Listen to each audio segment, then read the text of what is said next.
de la terre, à toi la gloire pour l'éternité. Oui, alléluia, oh mon Dieu qui est bon comme toi. Oh, ya, qui est bon comme toi. Oui, maître des cieux, oh maître de la terre, à toi la gloire pour l'éternité. Tu m'as donné la vie, la paix, le bonheur et la joie. Jésus, tu m'as donné la vie, la paix, le bonheur et la joie. Alléluia, je veux te louer, je veux te célébrer de tout mon cœur pour l'éternité. Chers frères et sœurs, nous voulons vous dire bienvenue à cette réunion spéciale pour terminer la deuxième partie de 1 Corinthiens, chapitre 11, verset 17 au verset 34. Nous voulons passer un moment où nous prions la louange de la musique et nous méditons. Nous voulons que ce moment soit béni de Dieu. Si nous pouvons le recommander au Seigneur. Seigneur notre Dieu, nous voulons que tu puisses, en ce moment, toi qui nous donnes la vie, qui remplit nos cœurs de paix, et de joie et d'amour, que tu puisses prendre la place qui te revient lorsque les frères et sœurs se connectent. Ceux qui se connectent maintenant, ceux qui vont nous rejoindre par la suite, et même ceux qui nous suivront en rediffusion. Nous voulons que tu sois celui qui est au milieu de toutes choses. Nous te laissons tout. La conduite, la prière, l'inspiration, ainsi que la compréhension que nous aurons des Saintes Écritures, que cela nous vienne de ton Esprit Saint que tu nous as donné. Nous voulons être animés en ce moment par l'Esprit. Que ton Esprit touche les personnes qui sont dans leur maison, qui sont en train de nous suivre, qu'elles nous mettent à part dans cette action journalière et permanente de sanctification, et d'une manière particulière en ce moment où nous sommes en réunion en ligne, ça peut être virtuel, mais nous sommes présents et toi aussi tu es présent. Nous le croyons. Tu as dit, là où 2 ou 3 sont assemblés en ton nom, tu es au milieu d'eux. Seigneur, que ce moment soit béni de toi. Nous voulons te louer en prière et en musique et te dire que reçois, Seigneur, de nous cette prière, parce que tu mérites l'honneur et la gloire. Que cela te revienne par nous, tes créatures que tu as formées. Par nous, tu es racheté. Tu as payé le prix pour notre salut. Nous te chantons que tu es un Dieu de gloire.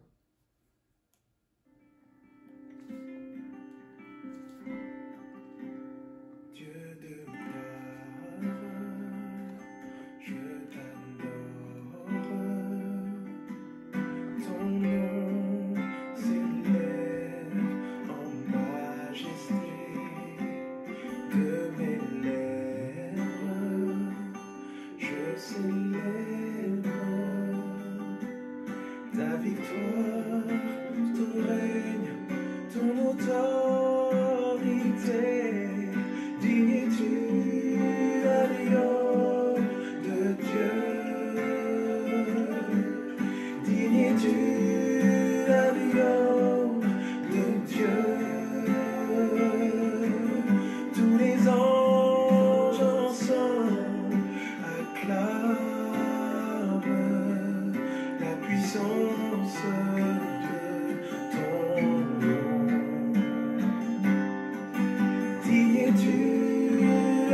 s'élève,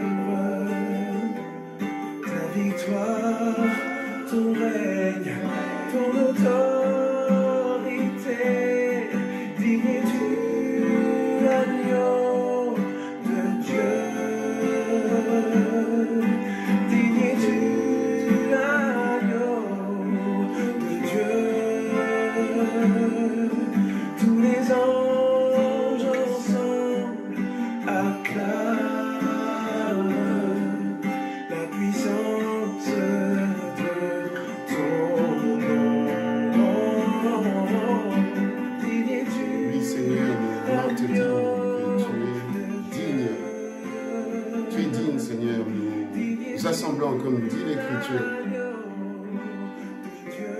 Notre rassemblement est céleste et terrestre, parce que c'est cela ton Église, Seigneur, composée, Seigneur, des hommes et des femmes, et aussi, Seigneur, de ceux de ta cour, Seigneur, qui voient ta gloire, Seigneur, ta splendeur, Seigneur, et qui se prosternent. Et nous voulons, pareillement, Seigneur, comme dans la cour céleste, te dire, toi qui es au milieu de nous, nous voulons te rendre toute la gloire, nous voulons te rendre, Seigneur, honneur.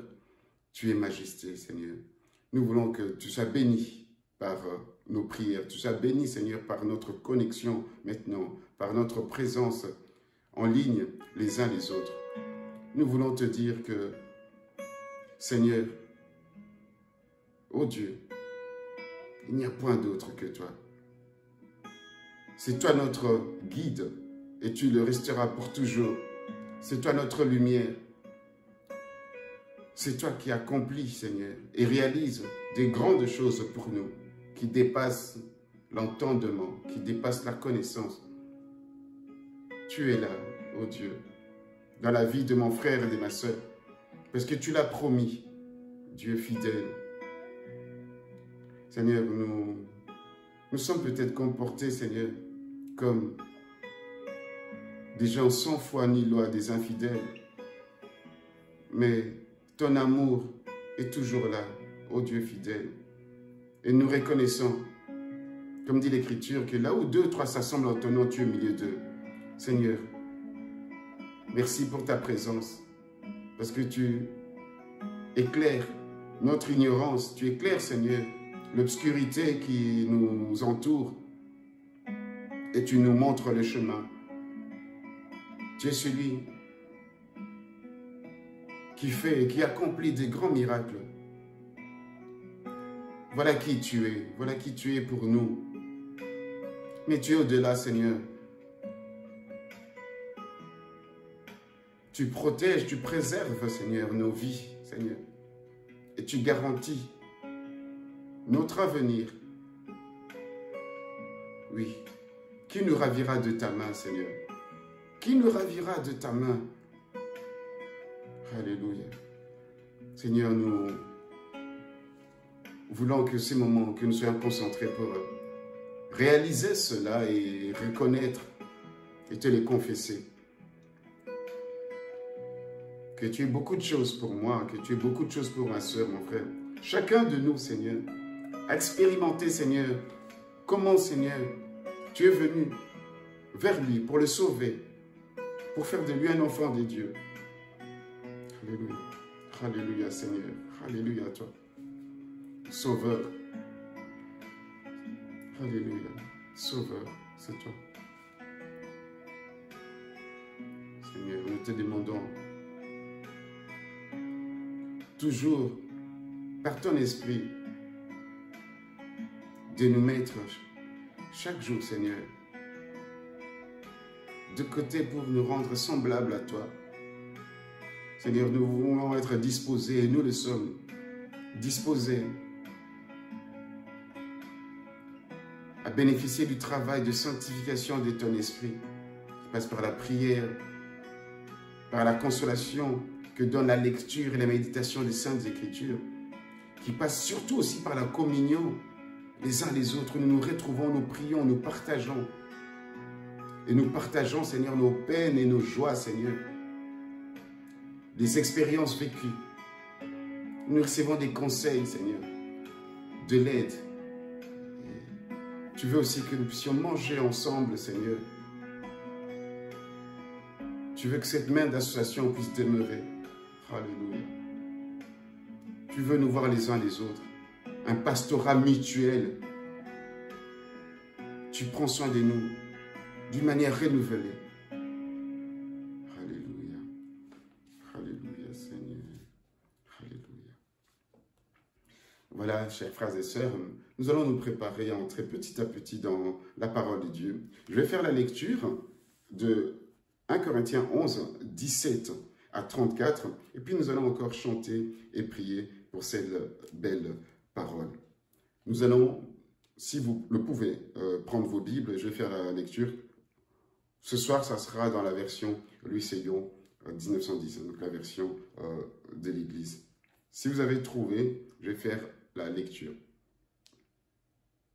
En donnant cet avertissement, ce que je ne loue point, c'est que vous vous assemblez, non pour devenir meilleur, mais pour devenir pire. Et d'abord, j'apprends que lorsque vous vous réunissez en assemblée, il y a parmi vous des divisions, et je le crois en partie. Car il faut qu'il y ait aussi des sectes parmi vous, afin que ceux qui sont approuvés soient reconnus comme tels au milieu de vous. Lors donc que vous vous réunissez, ce n'est pas pour manger le repas du Seigneur. Car quand on se met à table, chacun commence par prendre son propre repas, et l'un a faim, tandis que l'autre est ivre. N'avez-vous pas des maisons pour y manger et boire? Ou méprisez-vous l'Église de Dieu, et faites-vous honte à ceux qui n'ont rien? Que vous dirai-je? Vous louerai-je? En cela, je ne vous loue point. Car j'ai reçu du Seigneur ce que je vous ai enseigné. C'est que le Seigneur Jésus, de la nuit, il fut livré, prit du pain. Et après avoir rendu grâce, le rompit et dit, « Ceci est mon corps, qui est rompu pour vous. Faites ceci en mémoire de moi. » De même, après avoir soupé, il prit la coupe et dit, « Cette coupe est la nouvelle alliance en mon sang. Faites ceci en mémoire de moi. Toutes les fois que vous en boirez. Car toutes les fois que vous mangerez ce pain et que vous buverez cette coupe, vous annoncez la mort du Seigneur jusqu'à ce qu'il vienne. C'est pourquoi celui qui mangera le pain ou boira la coupe du Seigneur indignement sera coupable envers le corps et le sang du Seigneur. Que chacun donc s'éprouve soi-même et qu'ainsi il mange du pain et boive de la coupe. Car celui qui mange et boit sans discerner le corps du Seigneur mange et boit un jugement contre lui-même. C'est pour cela qu'il y a parmi vous beaucoup d'infirmes et de malades, et qu'un grand nombre sont morts. Si nous nous jugeons nous-mêmes, nous ne serons pas jugés. Mais quand nous sommes jugés, nous sommes châtiés par le Seigneur, afin que nous ne soyons pas condamnés avec le monde. Ainsi, mes frères, lorsque vous vous réunissez pour le repas, attendez-vous les uns les autres. Si quelqu'un a faim, qu'il mange chez lui, afin que vous ne vous réunissez pas pour attirer un jugement sur vous. Je réglerai les autres choses quand je serai arrivé. Parole du Seigneur. Nous allons prier. Ce texte est un texte difficile à comprendre, à se l'appliquer aujourd'hui, en 2021, dans nos églises, peut-être aussi dans nos vies. Parce qu'il est question d'un certain nombre de choses. C'est quoi le fait d'être indigne?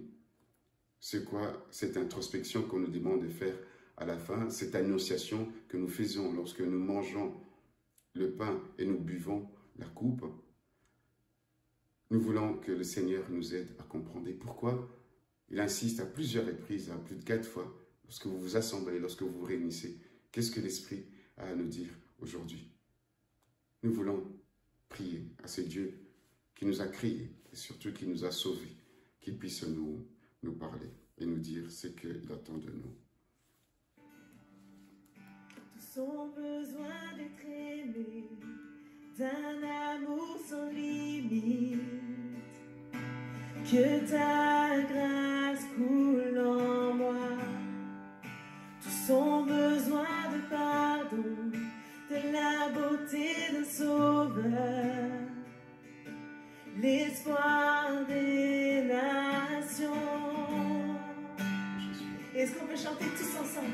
Sauveur, il déplace les montagnes.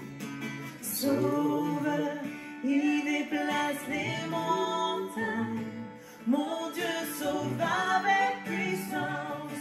Il sauve avec puissance. Pour toujours, créateur du salut. Jésus a vaincu la mort. Il a vaincu la mort.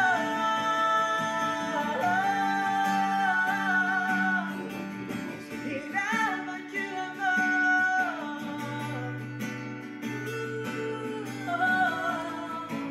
Dis-lui, prends-moi tel que je suis. Prends-moi tel que je suis. Mes peurs et mes échecs. Viens remplir ma vie. Je donne ma vie pour te suivre. Prends tout ce que je crois et je me soumets. Oui, je me soumets. Sauveur, il déplace les montagnes. Mon Dieu sauve avec puissance. Il sauve avec puissance pour toujours, créateur du salut. Jésus a vaincu la mort. Il a vaincu la mort.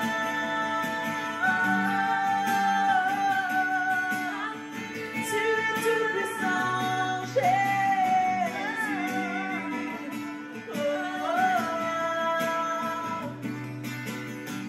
Descendu pour que le monde voie. Nous chantons pour la gloire du roi ressuscité. Jésus, descendu pour que le monde voie. Nous chantons pour la gloire du roi ressuscité. On lui déclare encore. Jésus, descendu pour que le monde voit. Nous chantons pour la gloire du roi ressuscité. C'est le nom de Jésus, descendu pour que le monde voit. Nous chantons pour la gloire du roi ressuscité. Oh Seigneur, ta parole est une lampe à nos pieds, une lumière sur le sentier de toute notre vie. Oui, tu veux que nous puissions, Seigneur, lorsque nous passons à ta table, que nous puissions, Seigneur, en faisant cela, annoncer ta mort jusqu'à ce que tu reviennes. Oui, toi qui as vaincu la mort, toi qui as vaincu la mort, tu as vaincu le péché, tu as vaincu, Seigneur, l'ennemi de nos âmes. Alléluia. Nous te prions, Seigneur.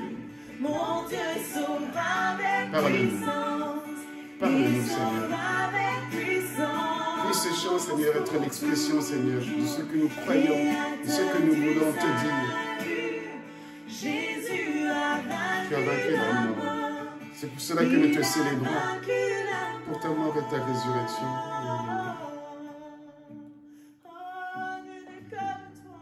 Alléluia, amen. Alléluia. Tu sauves par la puissance.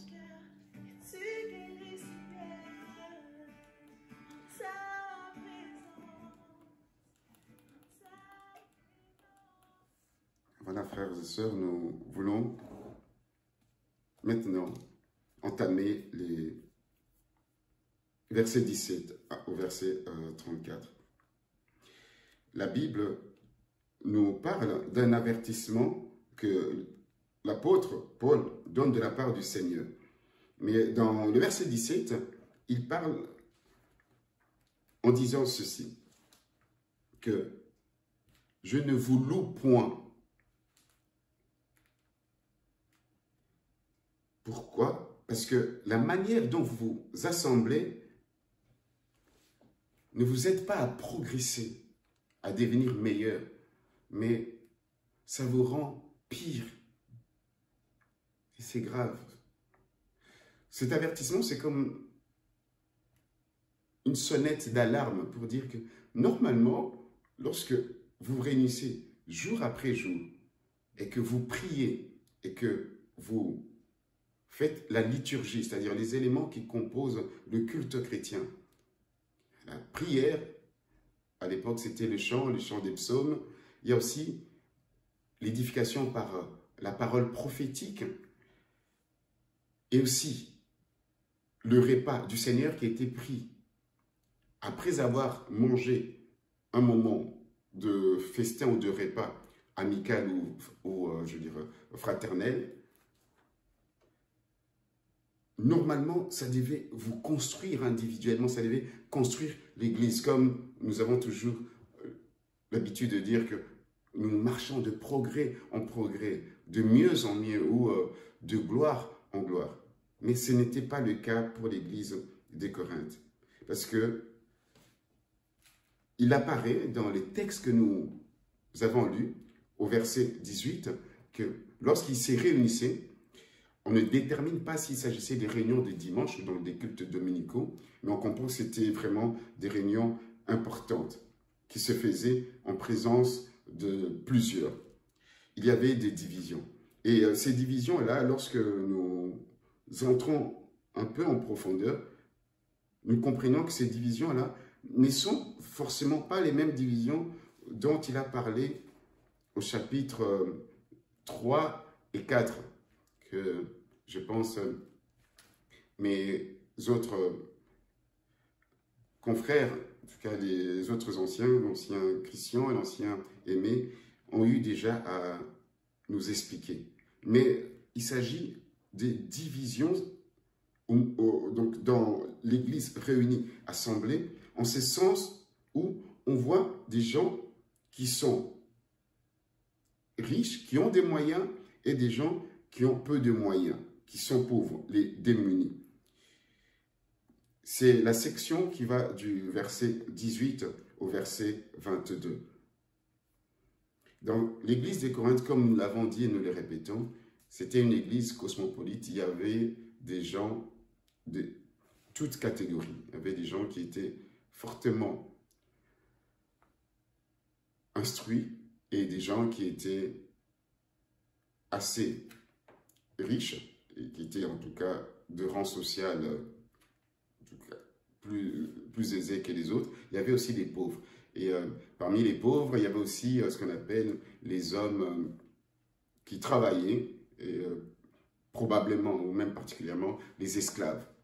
Et donc, dans l'Église, il y avait des libres, hein, des gens qui avaient des moyens, qui n'étaient pas esclaves eux-mêmes, et qui avaient des esclaves. Et puis, il y avait aussi des esclaves qui travaillaient pour d'autres maîtres.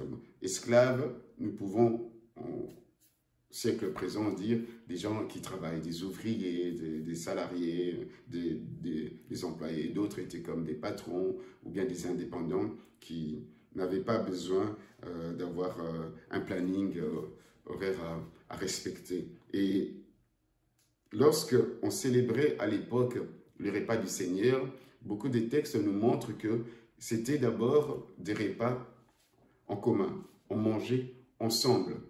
Manger ensemble, c'est un signe de communion. C'est pour ça qu'on appelle fraction de pain, communion fraternelle. Et puis s'en suivait ce qu'on appelait proprement le repas du Seigneur, où on avait un moment qui était composé, en tout cas d'un moment de souvenir, d'un mémorial.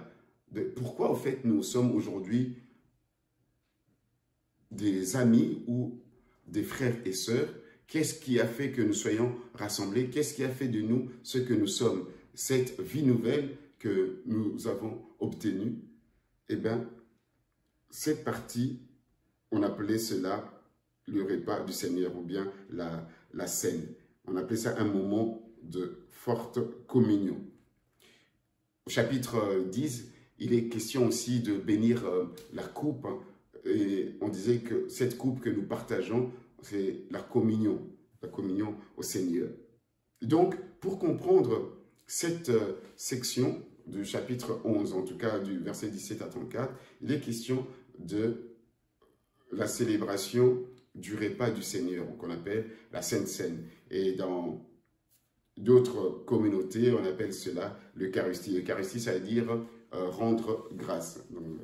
Et donc, tous ces vocabulaires, on les retrouve dans ce texte. Donc, au chapitre 10, on trouve le vocabulaire communion. Ici, on parle que le Seigneur a rendu grâce. Donc, pour prendre ce repas-là, il faut toujours remercier Dieu. Et c'est ce que nous apprenons à nos enfants. Et je pense que vous le faites aussi. On ne mange pas sans prier. On ne mange pas sans rendre grâce à Dieu de qui vient toute chose. Des fois, il vous arrive d'oublier quand vous êtes fatigué, pressé de prendre votre pause au boulot, ou bien vous êtes dans un snack, un quick, un McDo. Et toujours ce réflexe de rendre grâce, même ce que nous mangeons, parce que nous avons sorti de l'argent, nous avons payé avec notre carte de banque, mais c'est Dieu qui nous donne ces possibilités-là. Et c'est pour cela que les écrivains du Nouveau Testament, particulièrement l'apôtre Paul, il dit que c'est Dieu qui donne la sémence aux sémeurs. Donc, pour qu'il y ait du pain, il faut qu'on puisse s'aimer le blé à terre, que ce blé puisse donner du pain, que ce pain-là mange, pour que ce pain-là nous garantisse, nous conserve et nous assure la vie.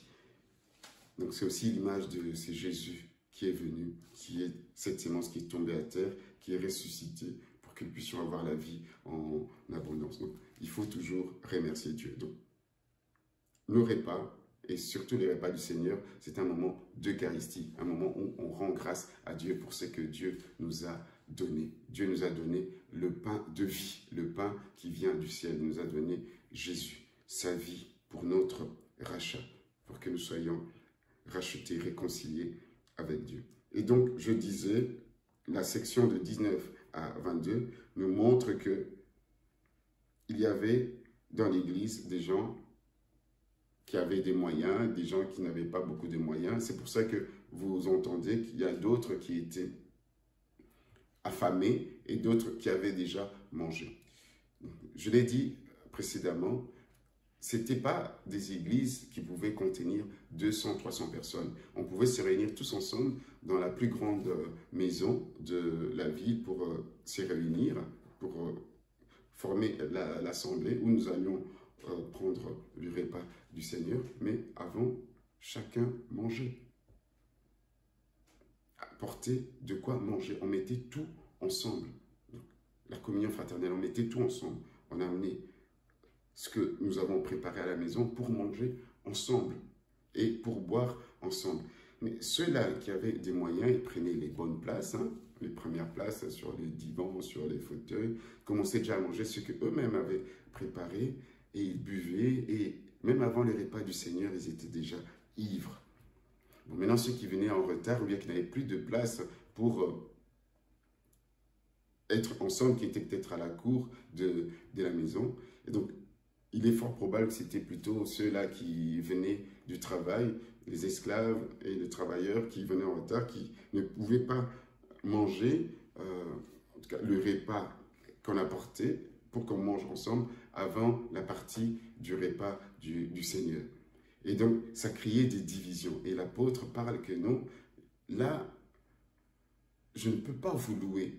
Je sais que vous suivez mes instructions, que vous savez que le repas du Seigneur fait partie de la liturgie, c'est-à-dire du déroulement d'un culte, d'un rassemblement. Et on ne sait pas si cela se faisait tous les jours ou uniquement les dimanches, le texte ne le dit pas, mais c'est juste par la suite dans les écrits de l'histoire de l'Église, dans la Dique d'Aquée, qu'on voit des traces que la Sainte Seine se faisait soit journalièrement ou bien de manière hebdomadaire. Bon, ça n'est pas le texte que nous sommes en train de méditer. L'apôtre, donc, leur parle que c'est dommage qu'il y ait des divisions, c'est-à-dire, ce sont des divisions, c'est-à-dire qu'il y ait les gens qui ont les moyens, qui amènent leur nourriture, mangent entre eux, ils n'attendent pas les autres, et que ça crée des schismes. Et ces schismes-là, ça crée ce qu'on appelle hérésie dans ce texte, secte dans ce texte. Donc, le terme grec utilisé, c'est le terme qui vient du verbe aiero, donc c'est-à-dire le terme qui donne naissance à hérésie, à choix, à choisir, c'est-à-dire on fait le choix de choisir une voie, de choisir un enseignement. Mais ici, il n'est pas question de secte par rapport à une doctrine, mais c'est plutôt secte par rapport à une cotérie des personnes. Les gens ont fait le choix de manger entre eux. Et ça ne doit pas être ainsi dans l'Église du Seigneur. Dans l'Église du Seigneur, on ne doit pas faire un choix. Nous, les gens qui s'entendent bien, les gens d'un même rang social, les gens qui ont les moyens, et l'autre, les gens, on ne peut pas se mélanger avec eux. On n'a pas élevé les moutons ensemble. Et donc, l'apôtre dit, bon, écoutez, moi, je le crois en partie que ces choses puissent être dans l'Église. Quand il dit il le croit en partie, ce n'est pas qu'il approuve vraiment cela, mais il veut dire ceci, que je reconnais en partie qu'il doit y arriver ces choses. Même Jésus lui-même disait que il est inévitable qu'il n'y ait pas de scandale dans Luc 17, je pense aussi dans d'autres textes. Mais malheur à celui et à ceux par qui vient ce scandale. Et donc l'apôtre va aussi dans le même sens. Bon, qu'il y ait des cotéries, de tels comportements. Voilà, vaut mieux que cela arrive pour que nous puissions voir les gens qui sont vrais, qui sont vraiment dans les Seigneurs et ceux qui ne le sont pas. Il dit ceux qui sont approuvés et ceux qui ne le sont pas. C'est-à-dire ceux qui ont été éprouvés, qu'on a tamisé, on voit que non. Celle-là, ce frère est vraiment un homme de Dieu. C'est vraiment une fervente. Vraiment, elle est vraie dans son engagement en tant que disciple. C'est ce qu'il dit.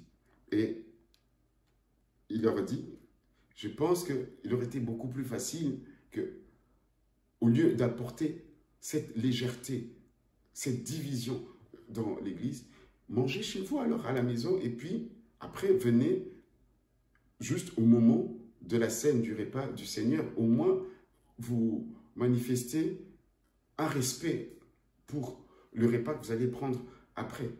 Comme ça, vous évitez de scandaliser et de frustrer les autres. Vous imaginez les gens qui viennent, qu'il y a un moment d'agapé, mais ils n'arrivent pas à manger, ils n'arrivent pas à boire parce que d'autres se sont montrés des privilégiés, ont tout mangé, ont tout bu, et ne restent pas pour les autres. Et les autres restent avec leur faim, qui viennent affamés, ils ont peut-être marché longtemps, il n'y avait pas de bus, il n'y avait pas de tram, les moyens de transport actuels que nous prenons, il n'y avait même pas de vélo, hein, ni de...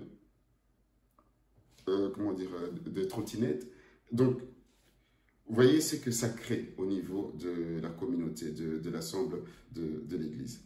Alors, maintenant, au verset 13, enfin au verset 23, excusez-moi, il veut leur instruire par rapport à ce qui doit être. Et donc, le problème est fixé, il y a de la légèreté, un mépris et une déconsidération pour les autres, pour le moment de la communion fraternelle. Ce n'est plus un moment de communion fraternelle, c'est un moment de communion entre certains.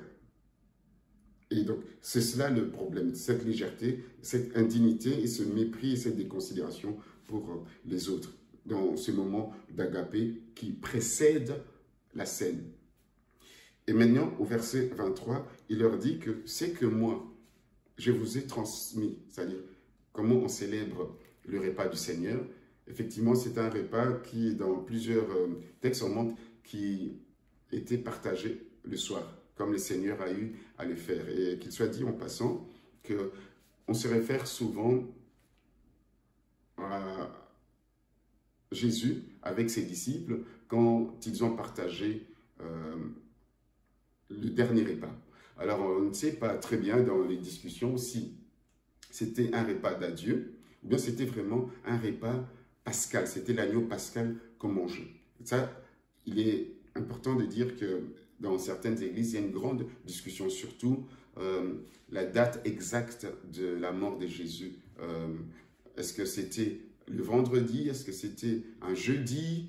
Est-ce que c'était un mercredi? Est-ce que c'était le jour du sabbat?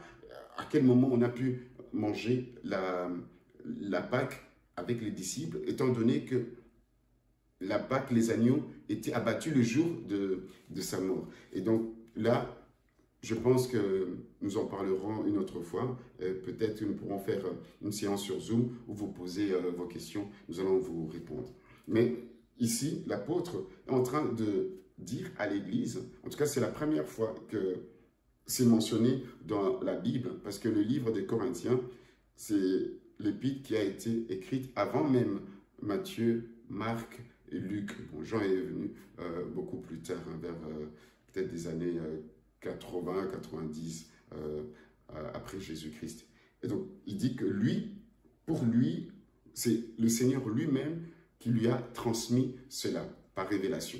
Donc, il n'a pas vécu avec Jésus, mais le Seigneur lui a transmis exactement ce qu'il a eu à faire avec les disciples. Et il dit, car j'ai reçu du Seigneur ce que je vous ai enseigné. C'est que le Seigneur Jésus, dans la nuit où il fut livré, prit du pain, et après avoir rendu grâce, le rompit et dit, ceci est mon corps qui est rompu pour vous, faites ceci en mémoire de moi. De même, après avoir soupé, il prit la coupe et dit, cette coupe est la nouvelle alliance en mon sang, faites ceci en mémoire de moi. Car toutes les fois que vous mangerez ce pain et que vous buvez cette coupe, vous annoncez la mort du Seigneur jusqu'à ce qu'il vienne. Et donc, l'apôtre dit, ce qui est quand même un peu étrange pour nous, on pense qu'il aurait eu appris de Pierre et des autres apôtres, en tout cas des 12, enfin on va dire des 11, on va dire, ouais, des 11 parce que Judas s'était pendu, il a été remplacé. Bon, on penserait qu'il a reçu cette tradition des autres, mais non, il dit que c'est le Seigneur qui lui a appris cela, à lui particulièrement. Parce que quand le Seigneur s'est révélé à lui, les autres n'étaient pas là. Et donc, pour lui, ça doit faire partie du culte. Donc, ce moment où il y a une partie de mémorial de la mort de Jésus. Alors, ici, pour comprendre ce que l'apôtre est en train de dire, il fait référence à ce qui s'est passé dans Exode. Vous voyez, Exode, quand on célébrait la Pâque, c'était le jour de la libération. On devait manger l'agneau.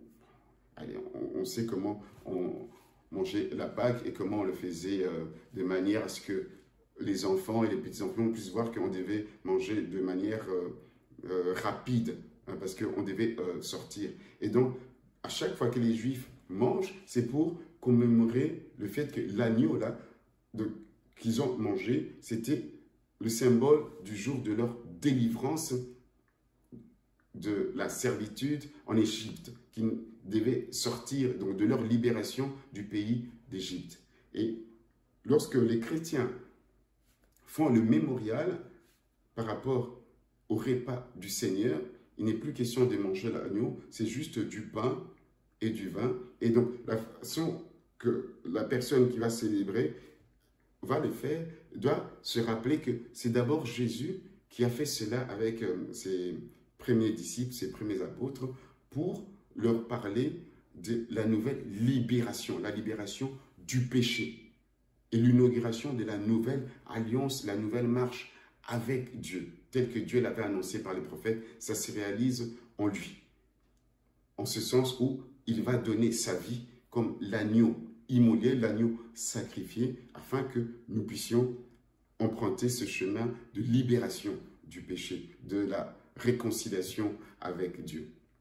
Et donc, c'est un mémorial. Et il dit que quand vous mangez le pain et que vous buvez la coupe, donc il s'agit de mon corps et de mon sang que vous êtes en train de communier, de partager. Et lorsque vous le faites, c'est une annonciation.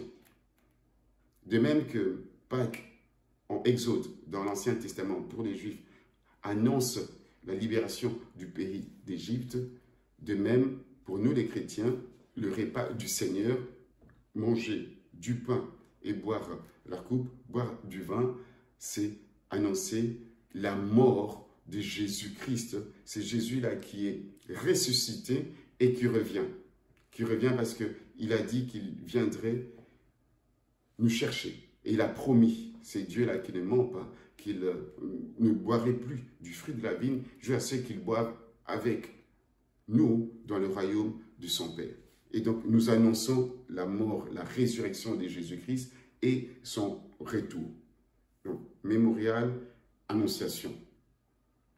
Et donc, il dit, c'est pourquoi, à partir du verset 27, « Celui qui mangera le pain ou boira de la coupe du Seigneur indignement sera coupable envers le corps et le sang du Seigneur. » C'est un texte qui est très difficile et ce verset l'est aussi.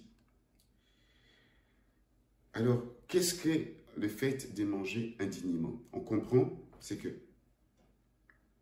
l'indignité dont il est question, c'est par rapport au Seigneur.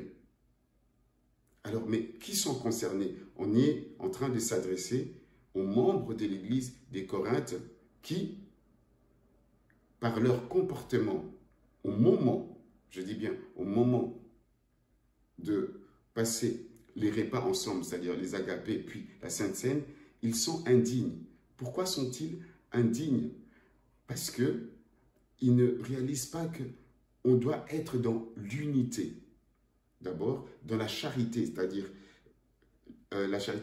cet amour qui consiste à donner et à se donner aux autres. On vient manger ensemble, partageons le pain, partageons le vin. Mais vous mangez, vous buvez sans laisser aux autres. Et vous déconsidérez les autres. C'est déjà une manière indigne par rapport à l'Église qui est le corps de Christ. Mais ça, il va le développer au chapitre suivant. L'Église comme un corps, un ensemble, le corps de Christ. Donc, on est indigne déjà par rapport au fait de s'appeler disciple de Jésus-Christ. C'est Jésus-là.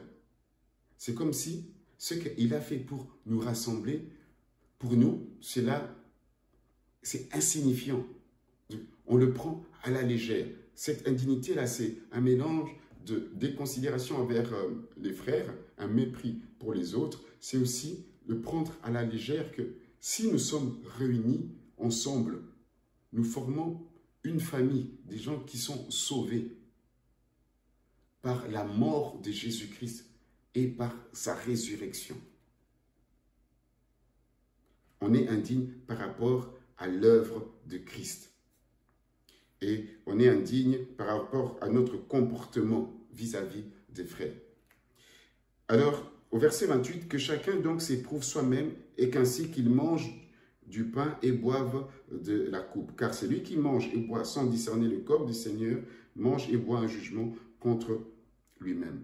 Ici aussi, d'après l'Écriture, si on va en profondeur, si on ne reste pas superficiel, il ne s'agit pas de nos vies qui sont indignes, l'avertissement ou bien les reproches de l'apôtre ne concernent pas seulement nos vies.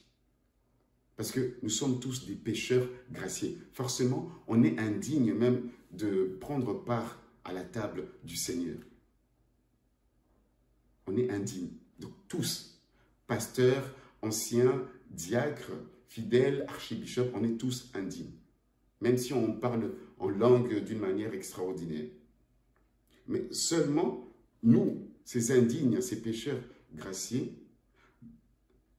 nous ne devons pas être indignes dans notre comportement dans le culte, c'est-à-dire mépriser cette œuvre de Jésus et mépriser le déroulement du culte et l'élément de la Sainte Seine. Vous savez, chers frères et sœurs, le baptême, généralement, nous le considérons comme l'entrée dans l'Église. Et la Sainte Seine, une ordonnance aussi du Seigneur, c'est comme la continuation de la vie dans l'Église.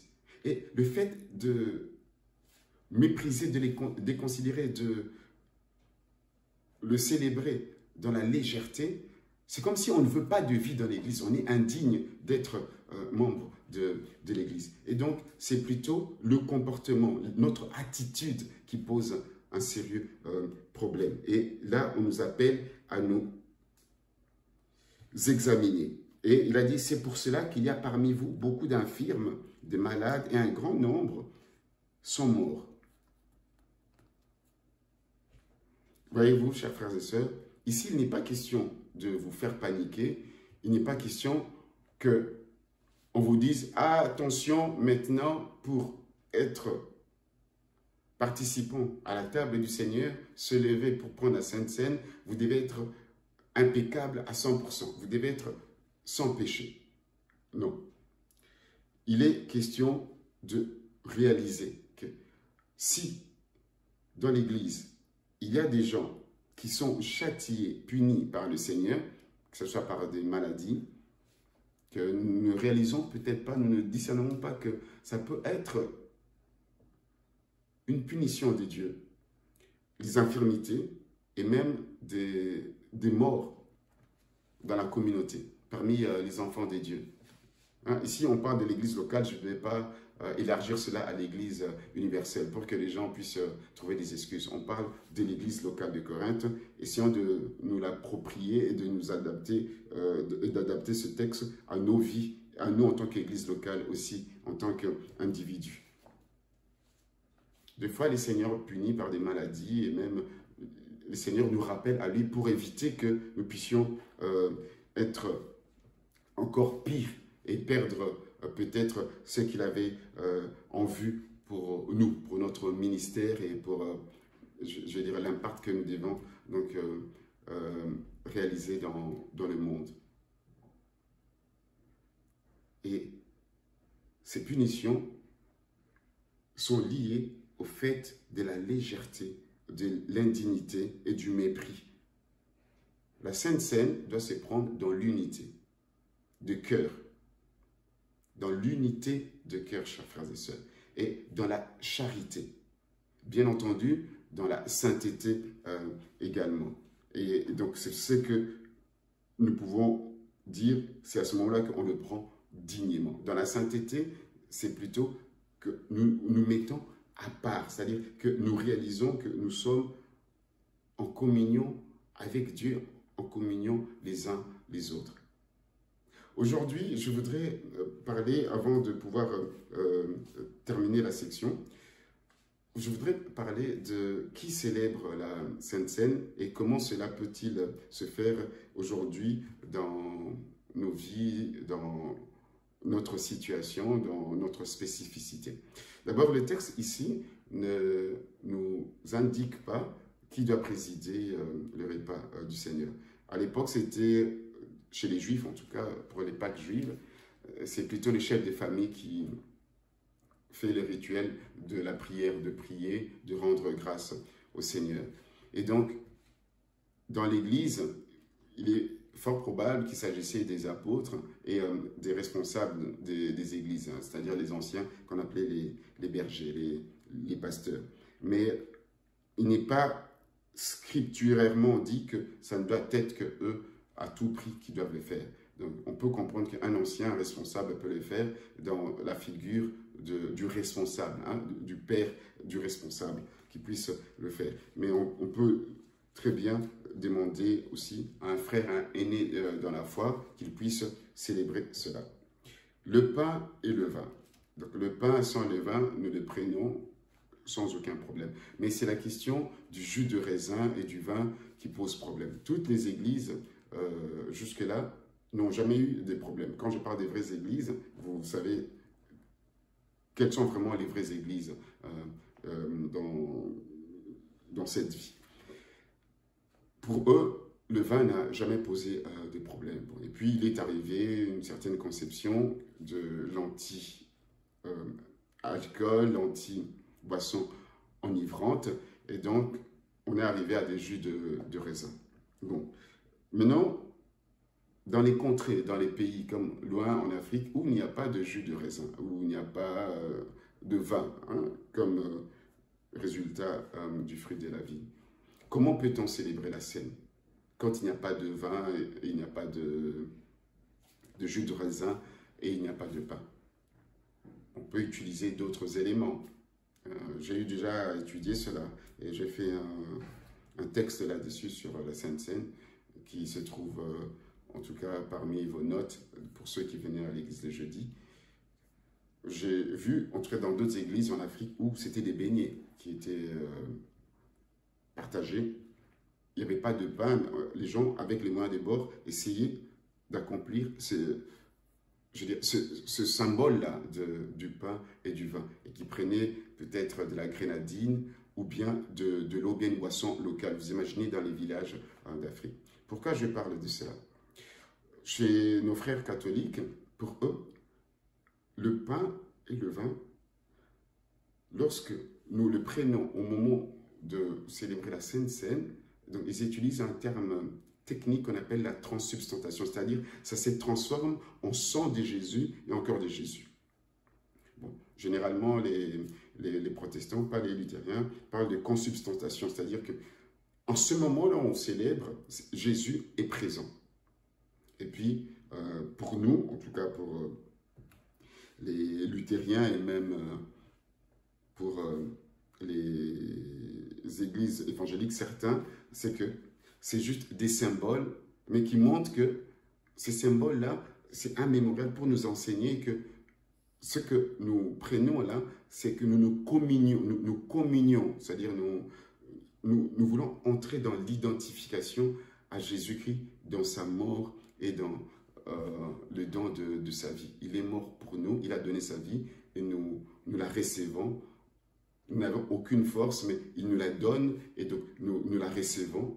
Et nous prenons aussi le bénéfice de son sang versé par le fait de boire cette boisson, ce breuvage spirituel qui est le sang de Jésus représenté par le jus de raisin ou par le vin. Et quand c'est dans d'autres villages, dans d'autres endroits, il faut faire avec les moyens de bord. On ne peut pas imposer à un village très très pauvre de célébrer la Sainte Seine spécialement avec du jus de raisin ou bien de la grenadine, du vitalo ou bien de quelque chose qui a une couleur rouge pour symboliser le sang de Jésus.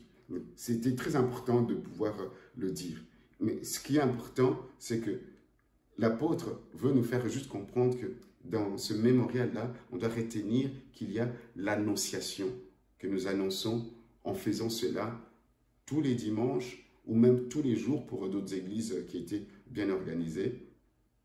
Nous annonçons la mort et le retour de Jésus. Si on s'est limité à la mort, ça veut dire qu'il n'est pas ressuscité. Mais quand on parle de son retour, ça veut dire qu'il est mort et ressuscité. C'est pour cela qu'il vient. Et lorsque des gens viennent, assistent à nos réunions, et qu'ils posent la question, mais pourquoi vous faites cela? C'est un peu comme les enfants posaient à leurs parents, mais pourquoi on doit manger l'agneau, des herbes amères? On doit le faire vite, vite. Non, parce que cela nous replonge dans la sortie du pays d'Égypte, de la libération de l'esclavage. Eh bien, aussi, pour nous les chrétiens, cela nous annonce que nous sommes libérés du péché, c'est la nouvelle vie et nous attendons, c'est lui qui nous a sauvés, il va venir. C'est pour cela que nous le faisons. Il semblerait, je voudrais le dire, que dans plusieurs textes de l'histoire de l'Église, c'est-à-dire les textes des pères de l'Église, et que l'organisation de la scène, qui était précédée par des agapés, n'a plus eu cours, en tout cas, pendant plus de 2 siècles. Et même d'autres disent simplement, on a eu à abandonner cela, justement pour éviter ces genres de situations qu'on trouve dans 1 Corinthiens 11. Et donc, retenons par les éléments de la scène, c'est un breuvage spirituel et c'est aussi un pain spirituel. C'est Jésus-Christ, c'est la communion à Jésus-Christ. C'est l'élément le plus important à retenir. C'est la communion à Jésus-Christ.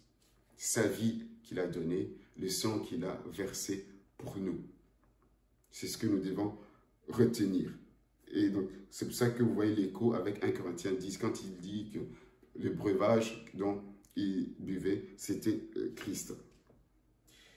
Maintenant, la troisième chose, donc je parlais des mémorials et d'annonciation ou proclamation. La troisième chose, donc je vais lire à partir du verset 31 à 34. Si nous nous jugeons nous-mêmes, nous ne serons pas jugés. Mais quand nous sommes jugés, nous sommes châtiés par le Seigneur afin que nous ne soyons pas condamnés avec le monde. Ainsi, mes frères, lorsque vous vous réunissez pour les repas, attendez-vous les uns les autres. Si quelqu'un a faim, qu'il mange chez lui, afin que vous ne vous réunissiez pas pour attirer un jugement sur vous. voilà, donc ici, donc, il semble qu'on nous parle d'introspection. Il ne semble même pas, donc il est clair qu'on nous parle aussi d'introspection. De se juger soi-même, ça veut dire de s'examiner soi-même. Et je vous ai parlé que le Seigneur ne veut pas que nous soyons jugés avec les mondes, c'est pour cela qu'il peut punir. Et cette punition, c'est pour nous faire revenir dans le bon sens, nous faire revenir dans l'unité, dans la charité, vraiment dans la volonté de Dieu. Cette introspection que nous devons faire, chers frères et sœurs, elle est simple. Donc ici, il s'agit de l'application de ce texte. C'est que si nous savons que nous sommes indignes face au corps du Christ, de Jésus-Christ lui-même, alors le moment nous est donné de prier, de confesser à lui seul et de prendre la scène, justement parce que c'est sa vie à nous qui fera en sorte que nous puissions marcher en sainteté. Maintenant, si c'est que nous avons offensé les autres par notre attitude, des fois nous ne savons pas que notre langage, notre comportement peut affliger, peut offenser les autres. Alors, nous devons confesser et aussi chercher vraiment à tout prix à être en paix avec les autres. Et donc cela demande à ce que nous puissions ne pas faire les choses comme les Corinthiens dans ce qu'on appelle la coterie, que moi de mon côté, moi avec les gens avec qui je parle, moi avec les gens que j'apprécie à l'église. Non, ça c'est aussi être indigne pour prendre le repas du Seigneur. Il y a des gens que nous savons avec qui nous avons des problèmes, nous ne parlons pas, que nous avons offensés parce que nous avons fait quelque chose, bien nous lui avons mal parlé, ça l'a blessé. Jésus le dit, il faut aller trouver. Si tu veux donner ton offrande et que tu te souviens qu'il y a quelqu'un qui a une dent et quelque chose contre toi, va les trouver et arranger. Et nous le savons aussi qu'il y a des gens qui ne nous parlent pas, qui nous évitent à l'église. Alors, approchons ces gens-là, réglons ces choses. Je pense que c'est la leçon spirituelle que le Seigneur veut nous dire. On ne peut pas persister, persévérer, demeurer à nourrir, à garder ces mauvaises relations entre frères et sœurs, ces offenses-là qui ne sont pas lavées, qui restent dans l'église et même quand il faut prendre la Sainte Seine. Et nous venons prendre la Sainte Seine comme si rien n'était. C'est cela le problème. Alors, voyez-vous, réglons ce qu'il y a à régler. Nous avons offensé Dieu directement, prions. Nous avons offensé un frère, trouvons-le, arrangeons cela. Si nous savons qu'un frère, par rapport à ce que j'ai eu à dire, par rapport à ce que j'ai fait dans l'église, ou bien par rapport à lui, pose un problème, arrangeons. C'est cela ce qu'on nous demande de nous juger nous-mêmes, de nous examiner, c'est de l'introspection. Maintenant, je termine en parlant des questions qu'on nous pose par les gens de l'église. Oui, mais est-ce que peut-on faire la Sainte Seine à distance, que soi-même on prépare le pain et le vin?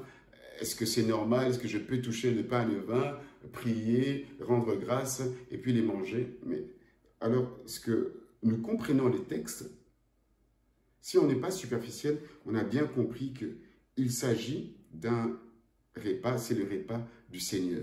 Et que ce qui est demandé, c'est l'unité. Donc, l'unité de cœur, la charité. Donc, si les gens en manquent, bah, vous partagez. Ça, c'était par rapport aux agapés, au repas avant. Mais par rapport au repas du Seigneur, il nous faut juste être dignes. Si nous sommes dignes vis-à-vis de l'œuvre de Jésus-Christ, si nous sommes dignes par rapport à nos relations avec les pasteurs, les anciens, les frères et sœurs à l'église, on n'est pas faux, on n'est pas hypocrite, on ne joue pas à un jeu de diviser l'église, d'essayer de monter les uns contre les autres, de monter les fidèles contre les pasteurs, d'essayer de se créer une coterie, sa propre secte chez soi, avec un nombre de gens.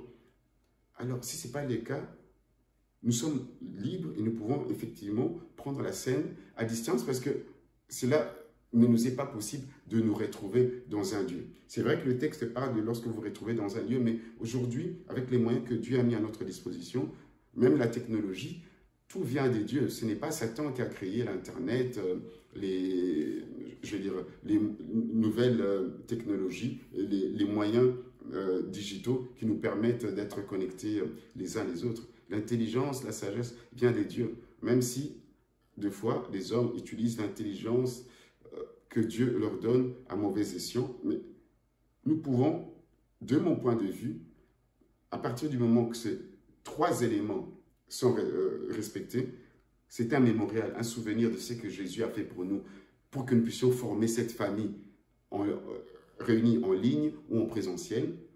Et que aussi, c'est pour annoncer que les gens qui nous regardent, qui nous voient, et même les uns les autres, on annonce que c'est Jésus qui est mort et ressuscité pour nous et qui va venir. Est-ce que nous allons prendre part avec lui au festin de l'agneau, aux noces de l'agneau?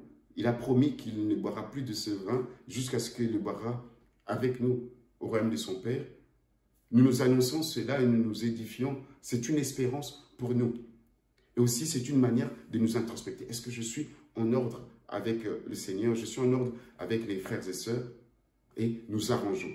Nous invitons en tout cas tous les baptisés à prendre la Sainte Seine. Même si la Bible ne dit pas scripturairement que seuls les baptisés peuvent prendre, mais je pense que le bon sens est que si vraiment on croit au Seigneur Jésus-Christ, qu'on est membre d'une église comme les Assemblées des Dieux, les églises de Dieu, oui, vous avez droit à prendre la Sainte Seine, mais soyez baptisés, c'est clair, parce que si vous prenez la Sainte Seine, la vie de Jésus, mais vous ne voulez toujours pas vous faire baptiser, c'est qu'il y a un petit problème à régler. Donc voilà, chers frères et sœurs, nous avons terminé 1 Corinthiens chapitre 11. Prochainement, nous entamerons 1 Corinthiens 11 et nous allons nous organiser au niveau des anciens et voir quel frère pourra par la suite aussi participer dans la prière et la méditation avec le livre d'1 Corinthiens, l'épître de 1 Corinthiens.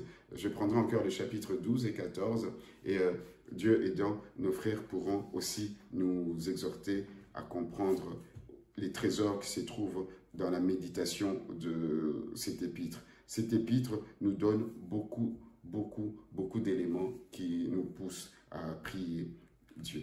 Et nous allons le faire maintenant. Nous allons prier pour la parole et pour clôturer ce moment. Seigneur notre Dieu, nous te disons merci. Merci pour cette parole que tu nous as, Seigneur, adressée. Nous avons, Seigneur notre Dieu, médité. Nous avons eu, Seigneur, à comprendre, Seigneur, que tu nous interpelles.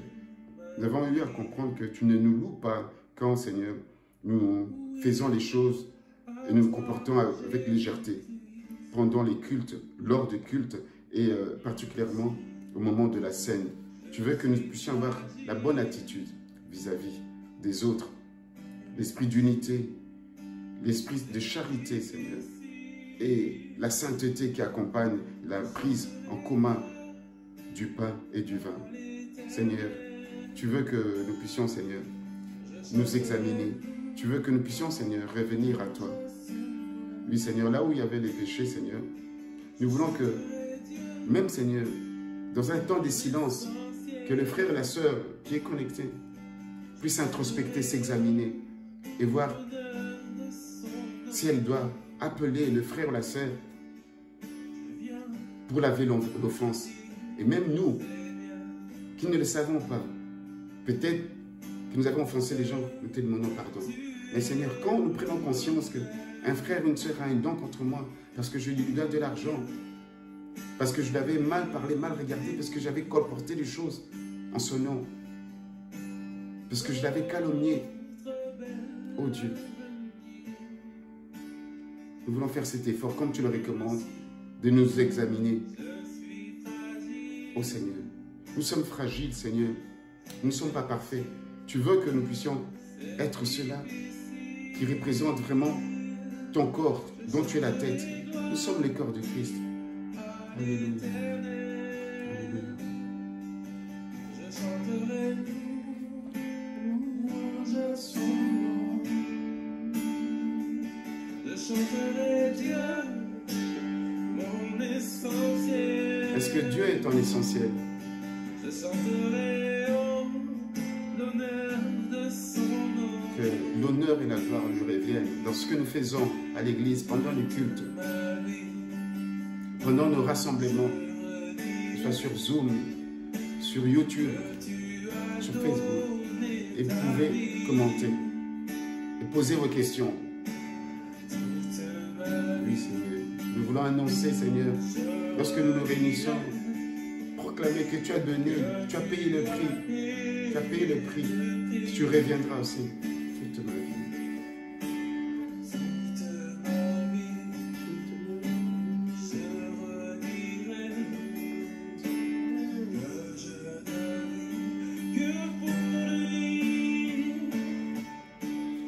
Voilà, chers frères et sœurs, nous sommes arrivés à la fin de notre programme. Donc, mais comme c'était un jour spécial, donc ce qui est des offrandes, il n'est pas demandé de le donner, mais si vous sentez cette libéralité, cette générosité, cette charité d'offrir à Dieu, offrez à Dieu en ligne, comme nous le faisions habituellement. Donc, les infos se trouvent dans le groupe WhatsApp de l'Église. Vraiment que Dieu vous bénisse.